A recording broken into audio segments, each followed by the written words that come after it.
This conference will now be recorded. Good evening and welcome to the February 21st, 2024 South Whitehall Township Board of Commissioners meeting. I'll call this meeting to order. We do have all commissioners present this evening. At this time, I would ask you all to please rise and join me in the Pledge of Allegiance. I pledge allegiance to the flag of the United States of America and to the republic for which it stands, one nation, under God, indivisible, with liberty and justice for all. Thank you. I'd like to announce that all public sessions of the South Whitehall Township Board of Commissioners are electronically recorded, filed, and posted to the Township website for public access. At this time, I will ask our Township Manager, Tom Petrucci, to review our public virtual meeting rules. Thank you. The public virtual meeting rules are as follows. Courtesy of the floor for non-agenda items will be at the beginning and end of the agenda. Public comment will be limited to 5 minutes per speaker. For all listed agenda items, the board president will call for courtesy of the floor prior to the Board of Commissioners taking action on that specific agenda item. For in-person attendees, please raise your hand to be recognized and move to the podium when directed. You will be asked to state your name and address for the record and may then proceed with asking your question. For those participating virtually, please mute your microphone or telephone to avoid any background noise that may cause interference during the meeting. The chat box feature will be active throughout the meeting. If you have a comment or question, please type your full name and address into the chat box. The staff member monitoring GoToMeeting will then unmute your microphone, and you will have the opportunity to comment or ask a question. Thank you. Thank you, Tom. I'd also like to announce the Board of Commissioners did meet in executive session prior to tonight's meeting to discuss legal matters. Agenda item 4 is courtesy of the floor. This is opportunity for any member of the public to approach the board on any non-agenda items. Before I open it to the floor, we do have a guest with us this evening. I'd like to welcome Hayden Rind, Assistant Vice President of the Greater Lehigh Valley Chamber of Commerce. Could you turn the microphone on right there? Perfect. Good now. Good evening, everyone. Thank you so much for having me this evening. As Diane mentioned, my name is Hayden Rindy, the Assistant Vice President of the Western Lehigh Chamber of Commerce. So I wanted to come before each of you tonight. I know there's some new faces since the last time I was here, just to introduce myself and share a little bit with you about the work that the Western Lehigh Chamber does here in South Whitehall Township to support the community and to support the local businesses. So just a little background on the chamber. We are proud partners with the Greater Lehigh Valley Chamber of Commerce. And so that makes up, Western Lehigh makes up 30 of the chambers and councils that make up the Greater Lehigh Chamber of Commerce. We're the 6th largest chamber in the country and the largest chamber here in Pennsylvania, supporting over 4,000 businesses and all of the employees of those businesses as well.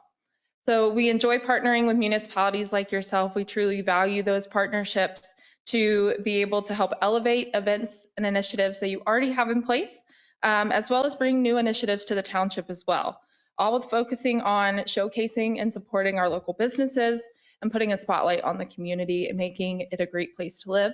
Our mission each and every day is to improve the economy and improve the quality of life here in the Lehigh Valley.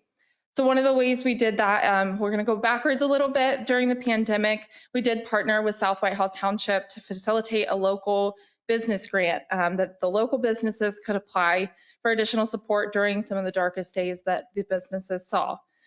This was a wonderful partnership between our organizations, and as you saw, the assistance of supporting local businesses, we hope to have those opportunities in the future for when you're looking to showcase and support those businesses. Another opportunity we'd love to facilitate with the township is new businesses coming into town. This is one of my favorite opportunities to support the businesses through ribbon cuttings and celebrate and showcase those businesses. So any facilitation of communication of those new businesses coming into town, we would love to know about them, kind of be the feet on the ground to know to be able to offer that support to the new businesses that come in. We don't do this work alone. We have an amazing board of volunteers who help us accomplish all that we do. We're grateful both to have Chris and Lynn Matula attending our monthly board meetings to be able to provide us with updates on the latest happenings of the decisions that are being made and the projects that are happening here in the township. we are proud to have South Whitehall Township as a chamber member. I'll pass out at the end of my presentation the member benefits, because we want you all to know, and all the employees of South Whitehall Township to know, that they are chamber members as well, and to be able to utilize those resources. So I know we work with Lynn a lot to market all of the Parks and Rec information, but any other initiatives that we can support, we're here to do so. So again, just wanted to come before you tonight, introduce myself, share a little bit about who we are. Excited for another great year of partnership, and here to answer any questions you might have about Western Lehigh Chamber. Excellent. Thank you very much, Hayden. I appreciate the work that you do on behalf of the chamber. I personally have met you at several ribbon cuttings, so thank you for all that you do to support small businesses here in South Whitehall and for our community at large. Of course. Are there any questions from any board members? On a personal note, the immediate past president of the Western Lehigh Chamber is my colleague Jennifer Alderfer, whom you all know. Very nice. And she's very appreciative of Hayden's efforts and the efforts of everybody at the chamber. Nice. Excellent. Thank you for her service as well. We're very appreciative of Zader Law and their support of the chamber. So love having Jennifer on our board. Do any other board members have any questions? All right, wonderful. Well, I'll pass these out for you to be able to reference in the future. But again, I'm here as a resource along with my colleague, Jessica O'Donnell Gower, to be able to support South Whitehall Township and the businesses. Very good. Thank you, Hayden.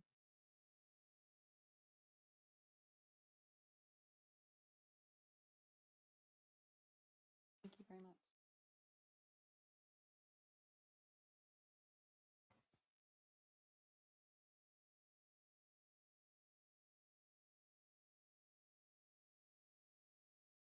Very good. So back to courtesy of the floor then. Is there anyone present or online who would like to address the board at this time on any non-agenda items?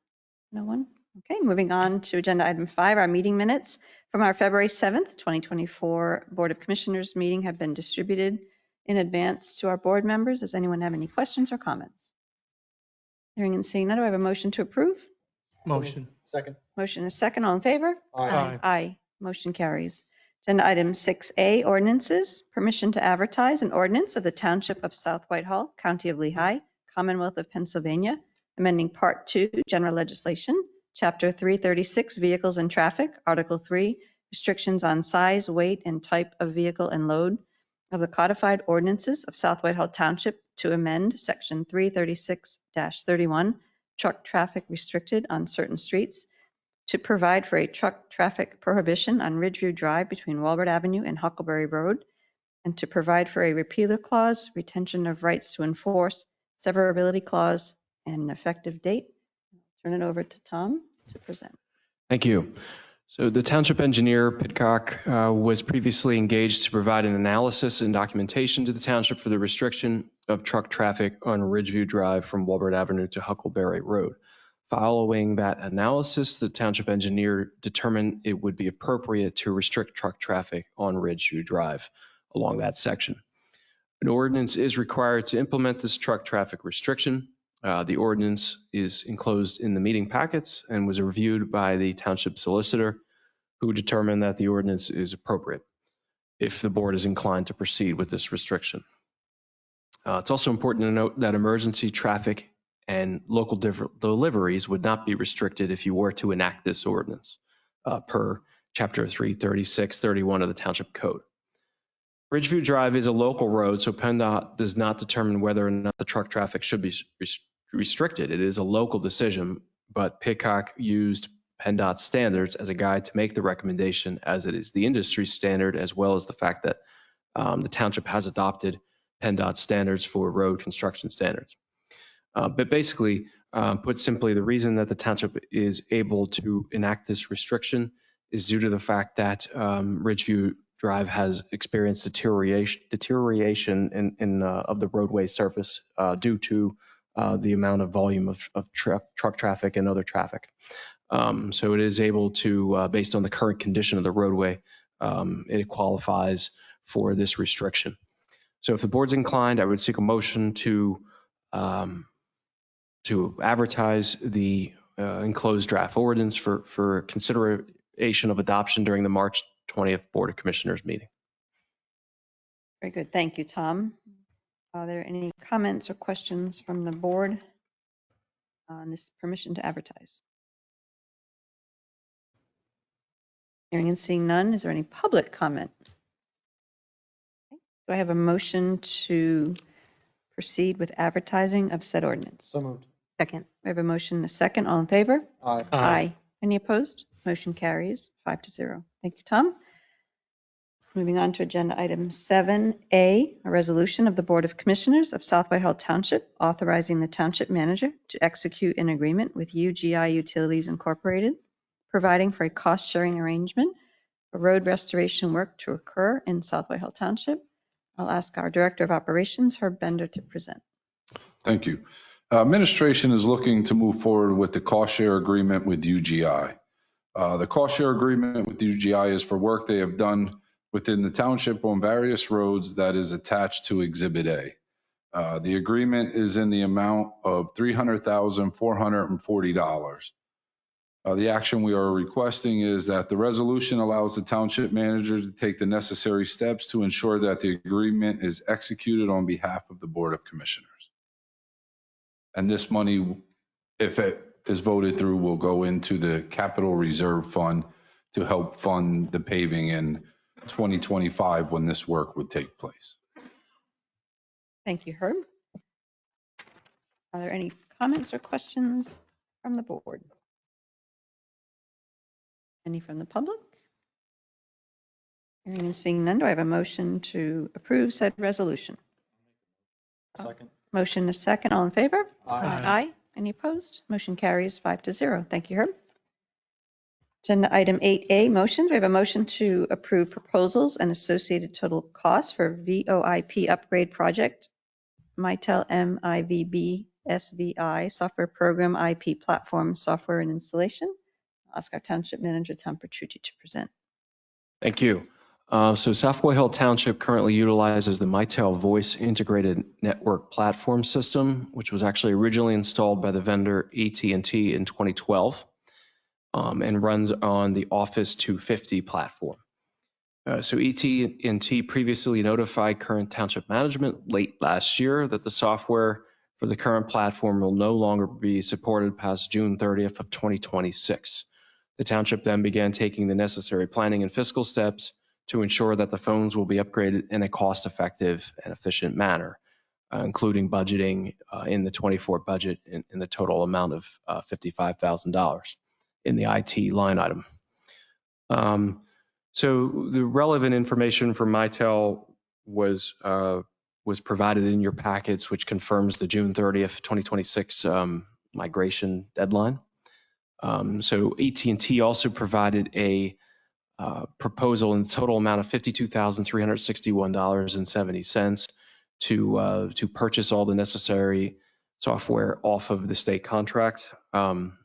In accordance with the adopted procurement policy of the township, we can use AT&T since they are a state contract vendor. This project is time sensitive to ensure that the township receives the discounts associated with the migration to the new software IP platform. It's our understanding that the discounts could expire in June of this year. They may offer additional discounts, but we don't know if they'll be the same percentage discount. So basically, just to summarize the key points of this migration, there will be 85 standard licenses based on the existing number of users. There will be 10 licenses with enhanced remote access capability for department heads and others. 3-year software assurance renewal is required as part of this project, and I would like to note the township already purchases that software assurance each year. And as indicated previously, the township is taking advantage of discounts that are in effect until June of 2024 currently. This is a required project. The township must migrate away from the Office 250 platform, which will no longer be supported after June 30th of 26. This proposal would not change how the voicemail system is set up. In other words, the interface to the end users, including employees and residents, wouldn't necessarily change in the functionality. The graphical interface will change, though, for those that have the remote, enhanced remote capabilities for the employees only. The township's IT provider, SSI, also will need to configure the software and update the township's virtual services virtual servers, the VMware as necessary. So that will require an additional $2,600. I just want to mention that in making this switch, the township was able to renew its current service with Service Electric for phones and internet at a lower monthly rate, thereby realizing a total cost savings of $10,971.72 per year on the current telephone budget line item. Service Electric is currently averaging a cost of just over $1,550 per month, or $18,601.68 per year. So the new billing is $635.83 per month, or $629.96 per year. So thank you for Donna Zacharu with helping with that, as well as SSI and Rob Fainel to get us that cost savings. Alternatives, the township looked at the fact that the other alternative at this point would be to replace all existing hardware and software, and that would cost at least in upwards of $150,000. So management did not pursue this option due to the fact that the township can actually enhance the current functionality of the current system while keeping the same hardware in place at a much lower overall cost. Additionally, replacing the system in total may require rewiring, which is not recommended following the recent renovation of the township building. And also, I'd like to note that we can upgrade as the existing hardware gets out of, it needs to be replaced. We can, over time, replace it and migrate, not all at once, but as phones need to be replaced and so forth, we replace them and we can budget accordingly each year. Basically, if the board's inclined, I'm seeking official action in the form of a motion to authorize the proposal from ET&T dated January 29th, 2024, and the SSI price quotation for a total of $54,961.70 for both. Excellent. Thank you, Tom. Lots of information there. Thank you to you and Donna, staff, SSI, all involved. Great cost savings with our internet and phones, as well as system upgrades. So very good. Question that came to my mind, is this project going to take a few weeks? How will our phone system be kept on board while we're making all these changes?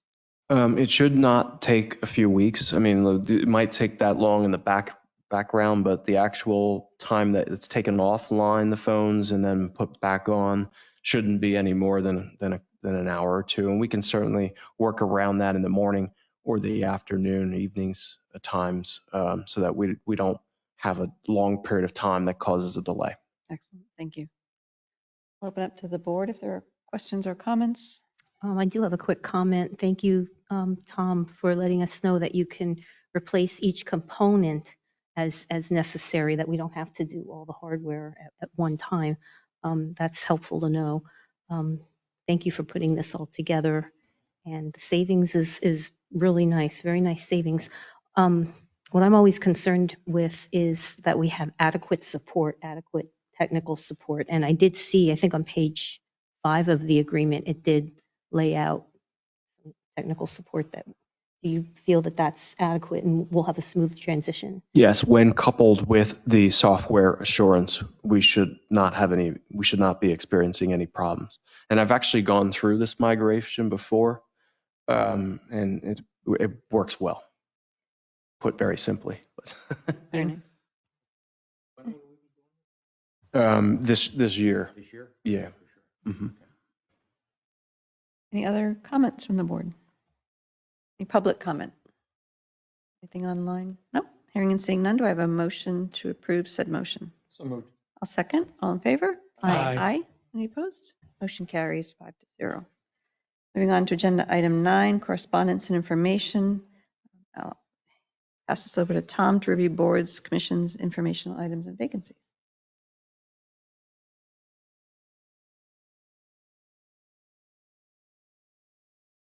Okay, thank you. So the upcoming meetings are as follows. Monday, February 26th, 10 a.m., Landscape and Shade Tree Commission.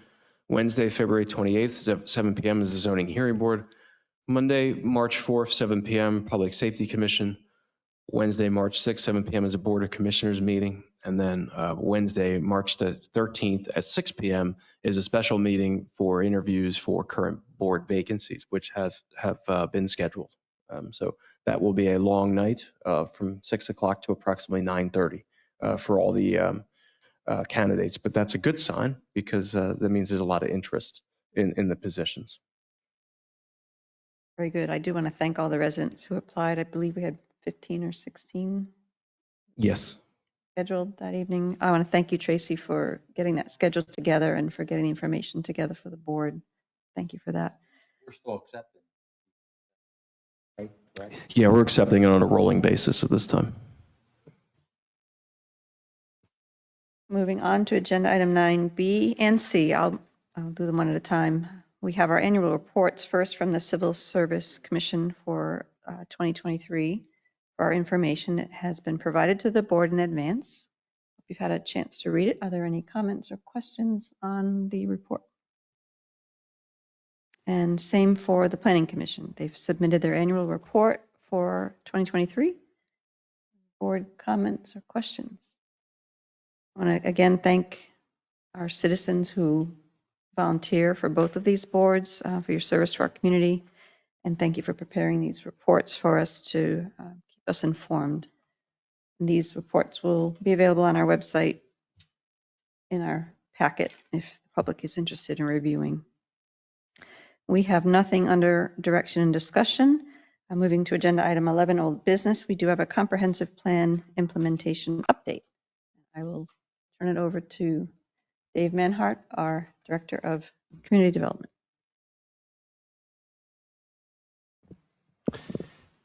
Yes, so we wanted to take an opportunity to review some of the items that we're working on with regards to the comprehensive plan update. I will typically include the spreadsheet of all the implementation items from the comprehensive plan in my quarterly report. I just embedded that same table in here. If there's any specific questions on those, we can talk about them. I wanted to kind of review some of the larger projects that are ongoing right now. Transportation plan, landscape plan, and then go over kind of the reexamination. So if there's not any questions on anything in the table, we can go ahead and jump into the transportation plan. Are there any questions from the board on the table? Okay. So the transportation plan, I'm going to hand it over to Chris to handle the ongoing contract that we have with Bowman for the first phase of that transportation plan, and then I can kind of cover some of the other things we have working in the background so for the board's information. Thank you. So the transportation is obviously a big topic. So what we've done is kind of broken it down into 6 different categories. The first 3 categories, engage, active, and safety, are kind of the first phase of this overall comprehensive transportation plan. This is these items we are working on with the consulting group at Bowman, who we hired earlier this year. The idea behind the active and safety components, the active stands for the township's active transportation plan, all the non-vehicular work that we're doing, looking at connectivity, bicycle pedestrian, better access for that, tying in transit and accessibility. And safety stands for the safety action plan, which looks at both vehicular and non-vehicular safety components on our roadways. The idea here is to look at the larger initiatives of a safe transportation system. And engage really stands for engagement of the community. Both of the active and safety planning components, we are tying in the engagement here to really make sure that we're getting the public involved, our stakeholders involved, to help inform the topics of those plans. So we have had a steering committee meeting already. Our first public meeting is actually scheduled for March 28th, and that'll be here at the Township building. We'll have more information about that on the Township website, about the format, what exactly we'll be talking about there. And then we will have a second public meeting in May, and then our kind of final wrap-up meeting is in August, but we might look at changing the date slightly on that. I don't know if that may conflict with National Night Out. I'm not sure. And then throughout the process, we will have additional opportunities for the public to get involved. Our public engagement survey is live now on the Township website. We also have a paper version here at the Township building and over at the library. So for our residents that don't want to fill out the online version, they can fill those out and hand them in either here to the front desk or to the library, and we'll get those into our system. And then we'll look at some other public engagement events, like a pop-up event, looking at potentially a walk audit, and just having some more creative opportunities to get the community involved so that we can look for ways to not have to force people to come to the township building in the evening, looking to have other ways for people to get engaged through these important plans. The goal for specifically the active transportation component is to have this wrapped up in September, and the safety component ideally around the same time, if not before the end of the year. So these plans would help inform potential future grant applications, projects, and it ties into some of the other work that we're doing in the subdivision land development ordinance, our zoning updates, and how transportation fits into that. And I think Dave will talk about kind of the second half of the transportation plan. So if anybody had any questions about that first half of the transportation plan. Any board questions? No, thank you for that update, Chris. So the next three items that we're looking at are class, freight, and traffic. The class refers to functional classification. Probably heard that talked about with regards to SALDO. So there's certain SALDO, which is subdivision and land development ordinance. So the standards, road standards for streets and roads and sidewalks and lighting, and all of that is involved in the classification. So we're working with Pitcock to go through the functional classification.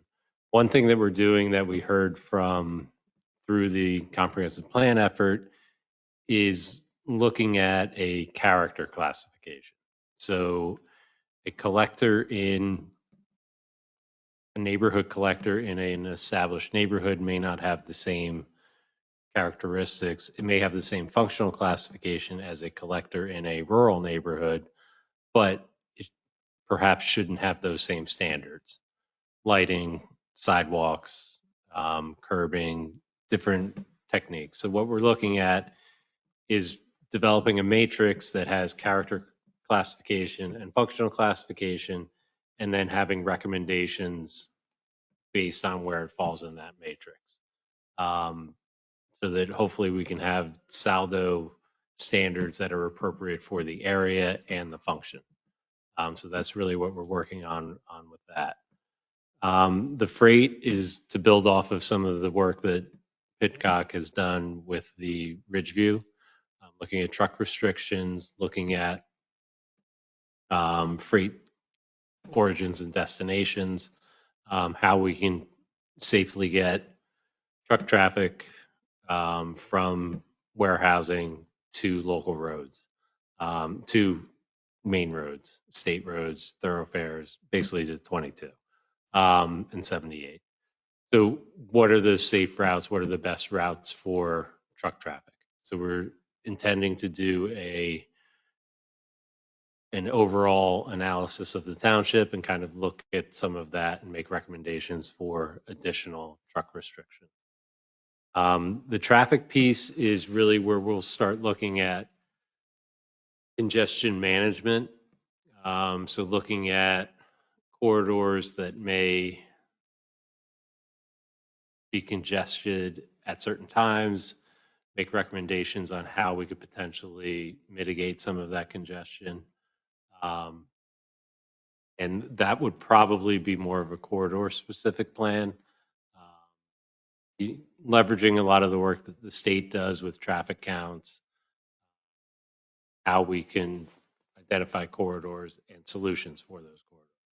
One of the things that came out in discussions during the comp plan is, and all throughout the township and all the time, is what happens when there's a backup on 22, see the traffic on Walbert, how can we look at that? Is there a better way to manage that traffic through technology and timing of signals and looking at things like that? So that's really what the traffic portion is going to focus on. So that's kind of the transportation as a whole. The idea is to have each of these as a chapter, so that if we're pursuing grant opportunities, we'll have that engagement chapter. Then we can put it with the traffic chapter so that we have all of this stuff ready to go for grant opportunities. Very good. Are there any questions? This section? Okay, moving right along. Very good. The landscapes plan. So we're finalizing that. We're wrapping it up. We are looking at incorporating recommendations, potentially model ordinances. We've talked about at the board here whether to pursue an EIT, what that might look like, the timing of something like that, and also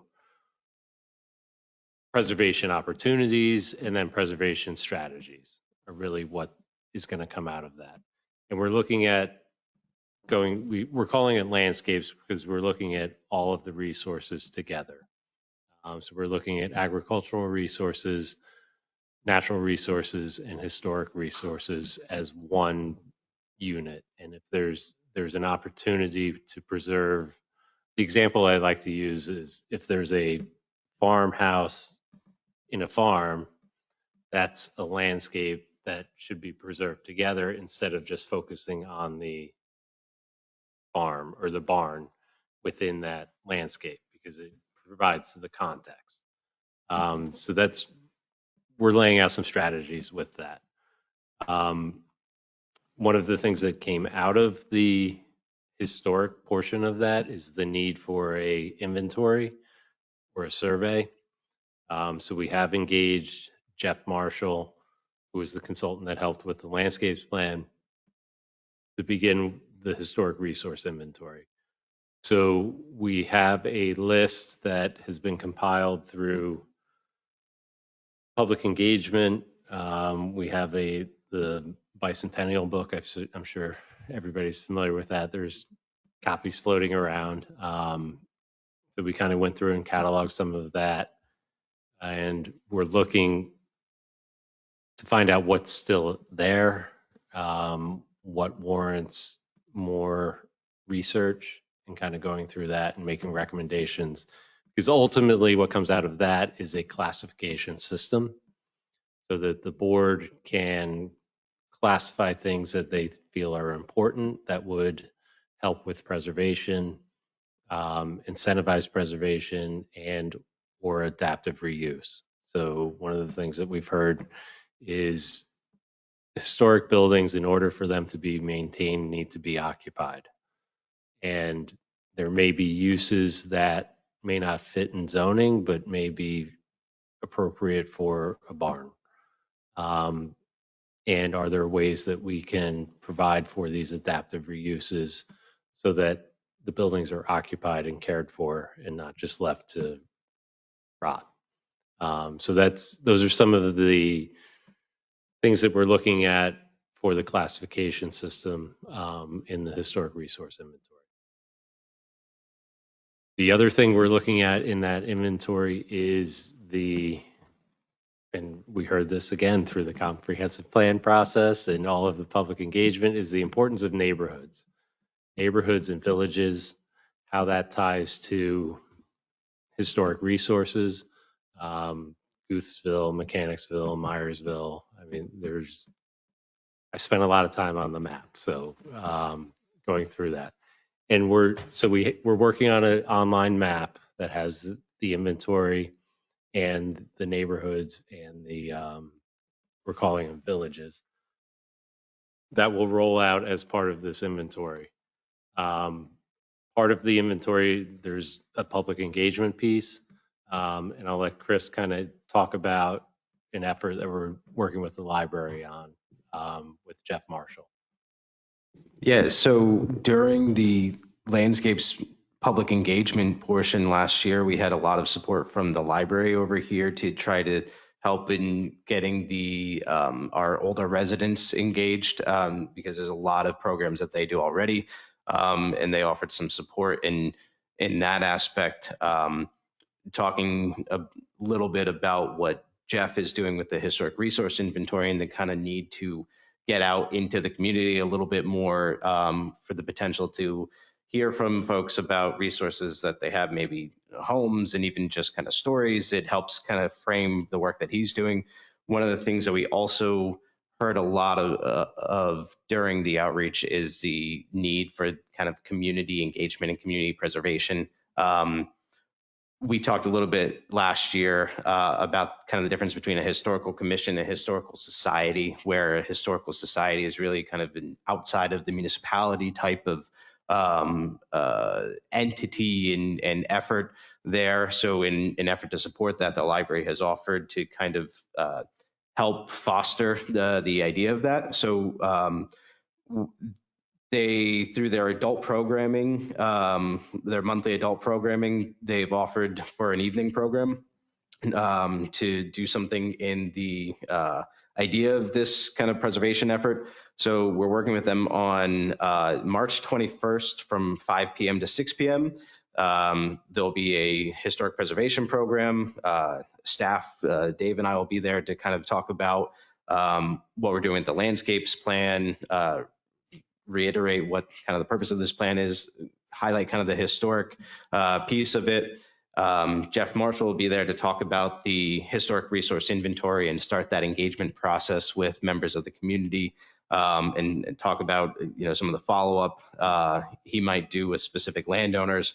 And then we'll also kind of do a quick little session on historical societies, this being hopefully the start to an idea of if the residents are interested in a historical society. Jeff is a great expert there to help talk about what that could be, and just to point out the benefit of having the township building here and the Parkland area library right next door, as a potential at least location for kind of like-minded residents and folks to come together with the idea of a historical society.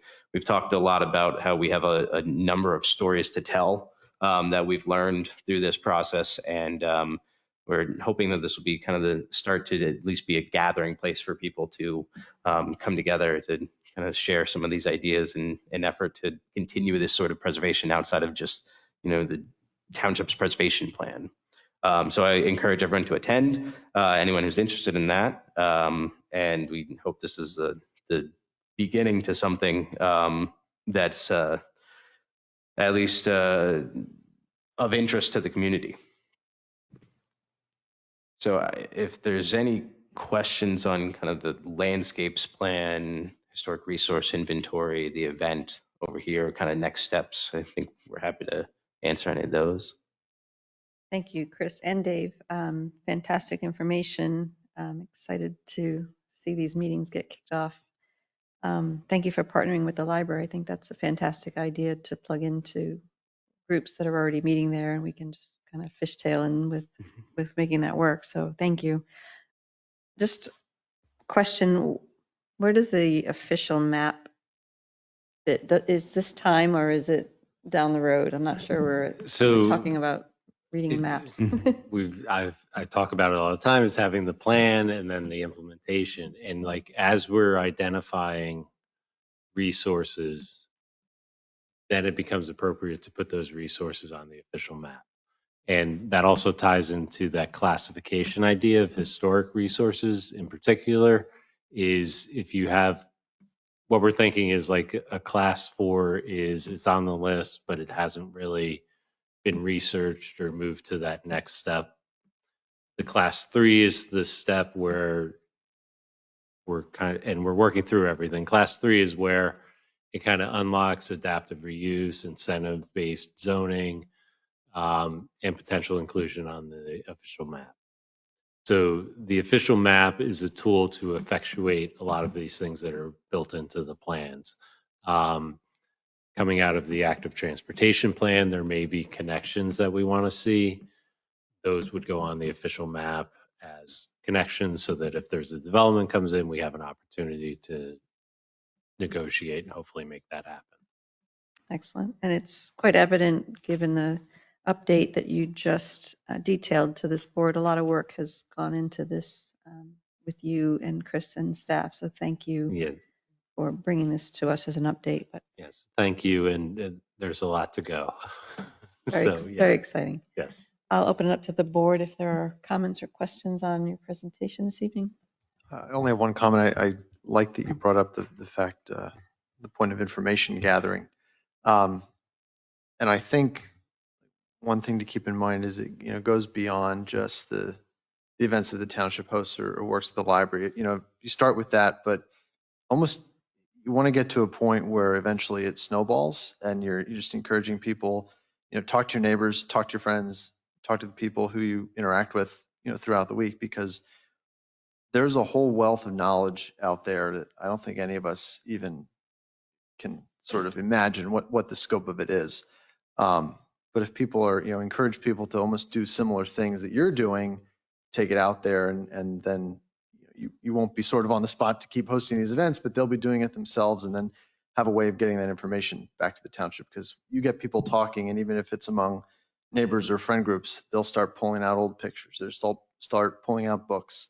They'll share stories that no one's ever heard of before. So if there's a way to sort of have it spread out where the township gets this started, but eventually you have people in different neighborhoods and groups doing their own thing. And then if there's a way to bring that all back, all that knowledge and those pictures and everything else back to the township, that would be, We that'd have be some amazing. ideas. Yeah. I'm sure you do. And yeah, that's the goal, to really kind of gently foster the start of it, and hopefully, then we can watch it grow. and I think we've talked a lot about, what can our role be as a township to provide, resources or, information or, technical assistance, and kind of let it drive by the residents and those interested in however we can be here to help, even if it's just hosting or having a space for people to meet. Or eventually too, I even know some people that they have stuff they just don't know what to do with it. Where do I take this? Who do I send it to? Where do I drop it off? Who do I call and share the stories with? That I think a lot of people would be willing to share if there was sort of like a designated, if it's a person or if it's a link or a place to share that information. Yeah, and that's kind of what we want to, that's a lot of what we hope to have in this discussion on the 21st, is just, what does it take? You get some people who might have, a gentle interest in that, and then you can kind of talk about, what's the feasibility of it.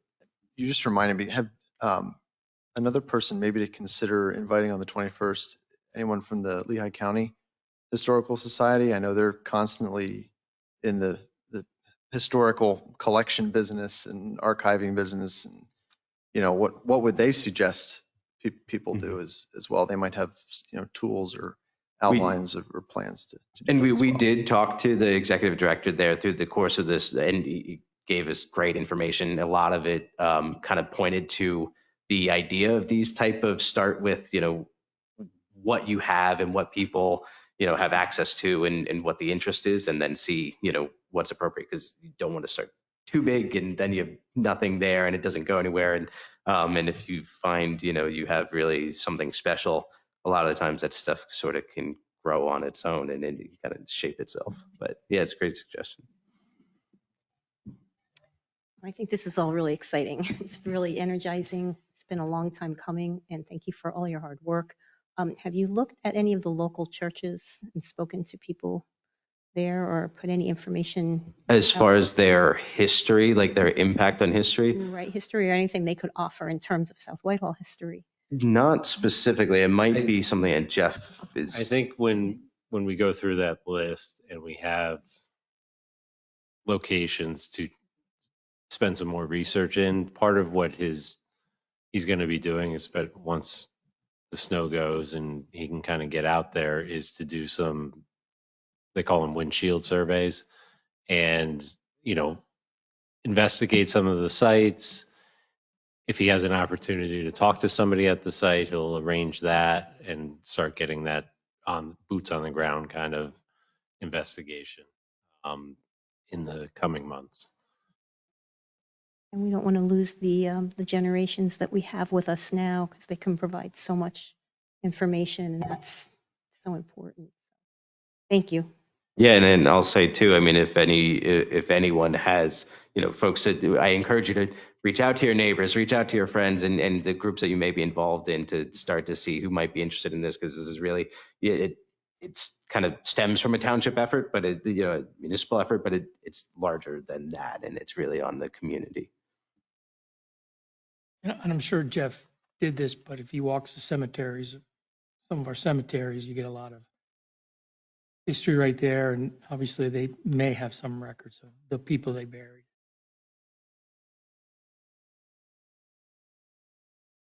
Any other board comments? My only closing comment, I know the Planning Commission worked very long on this comprehensive plan as well. Moving forward, will there be an opportunity for updates to be given to the Planning Commission as this progresses? It's very exciting. I'm sure they'd love to hear the work that you're doing also. Yes, so that's actually a great segue into the next item that I wanted to cover, is the reexamination report.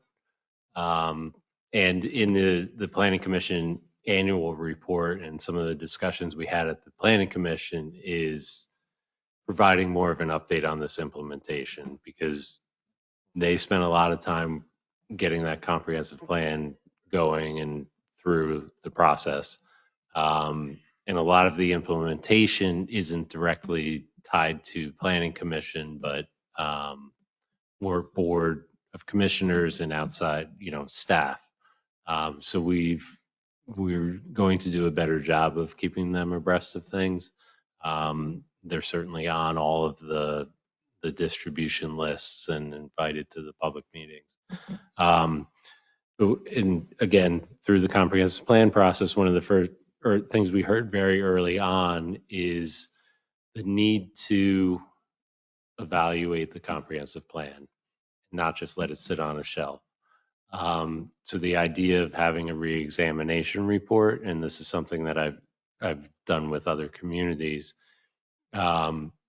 is to look at your comprehensive plan, and there's a series of questions that get, and we'll do this with the Planning Commission, get an idea if there's anything that has changed in the area or policy or something that may have changed that would require us to look at a specific piece of the comprehensive plan or redo a comprehensive plan.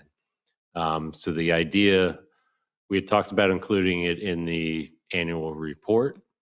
We kind of took a step back and decided that it would be better to do it on the anniversary month of the adoption of the comprehensive plan. So we'll do it in March. We'll have it on the Planning Commission agenda to kind of go through those questions, and then we'll, as staff, take the notes on it and prepare that reexamination report. My guess is that it'll be to the board. We'll probably want to bring it back to the Planning Commission in April, and then after that, we can have it on the agenda for the Board of Commissioners. One last comment. I assume we have a fairly extensive list from all of the Ridge Farm meetings years ago, people that requested postcards if there was action going on with that plan moving forward. Has there been any consideration with staff to consider sending postcards, because that's a pretty targeted group of residents who were very involved and interested in what was going on with land use here, to potentially maybe invite them to one of these meetings. So one of the more successful outreach efforts that we had, and it was during COVID, was we sent postcards to the whole township for that online survey. I think it was the How Should We Grow? There was a postcard that went out to every resident, or at least every property owner. And we had, I think, 700, 800 responses to that. So it's a very effective way, but we don't want to, it's costly, number one. Number two is you don't want to inundate people with postcards, then it loses its specialness, and it's not, it becomes junk mail. So we have to kind of be really careful about that. We have an email list that we got through that 700 respondents of that survey. So that's kind of our email list that we use. I would hope that those folks that are on the Ridge Farm list are on that list as well.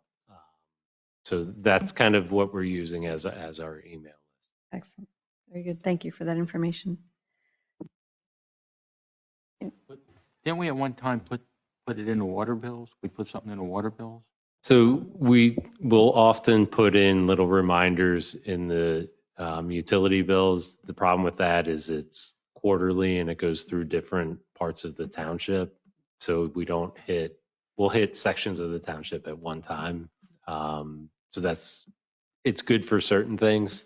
But newsletter, website, or general, and the email list. The cost, you mentioned the cost, I guess. Yes. The mail cost. That way there'd be no mail cost for it. Yeah, and that's why we try and limit how often we do that. Thank you. I think that's all the comment. Is there any public comment on all this information? Anything online, Dave? Thank you both. We look forward to the next update in the next meeting. So thank you very much.